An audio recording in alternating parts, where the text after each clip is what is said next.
السلام علیکم ورحمۃ اللہ وبرکاتہ، پیارے بھائیوں اور پیاری بہنوں۔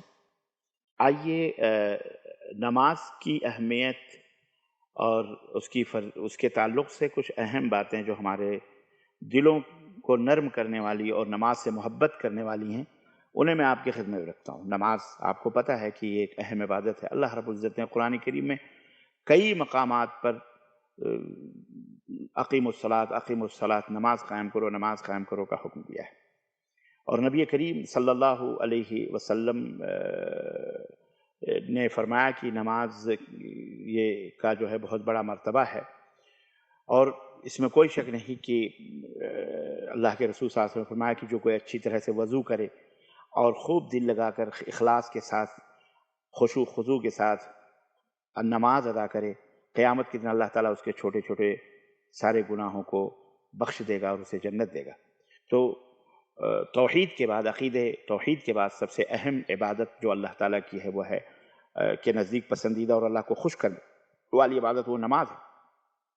نماز سے پیاری اور کوئی عبادت نہیں ہے۔ اللہ تعالیٰ نے اپنے بندوں پر 5 وقت کی نمازیں یہ فرض قرار دی ہیں، مرد ہوں یا عورتیں ہیں، بالغ پر، اور ان کے پڑھنے کا بہت بڑا ثواب، ان کے چھوڑ دینے کا بہت بڑا گناہ بتایا گیا ہے قرآن کے اندر بھی اور نبی صلی اللہ علیہ وسلم نے حدیث میں۔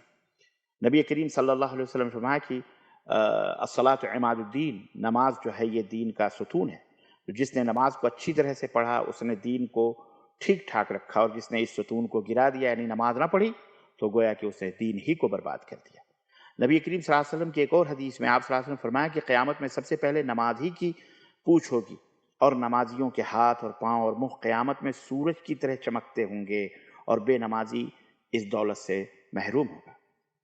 اسی طرح نبی کریم صلی اللہ علیہ وسلم نے فرمایا کہ نمازیوں کا حشر قیامت کے دن نبیوں اور شہیدوں اور ولیوں کے ساتھ ہوگا، اور بے نمازیوں کا حشر فرعون اور حامان اور شداد اور قارون جیسے بڑے بڑے کافروں کے ساتھ ہوگا۔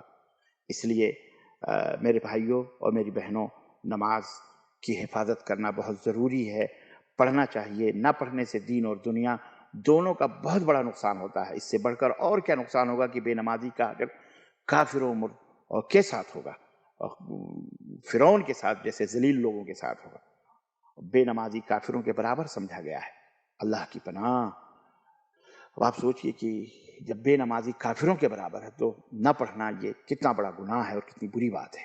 اس سے میں ایک اور حدیث میں آپ کی خدمت میں رکھوں کہ نبی کریم صلی اللہ علیہ وسلم نے فرمایا کہ سب سے پہلے جس بندہ اور کفر، یعنی بندے اور کفر کے درمیان جو چیز ہے وہ نماز کا چھوڑنا ہے۔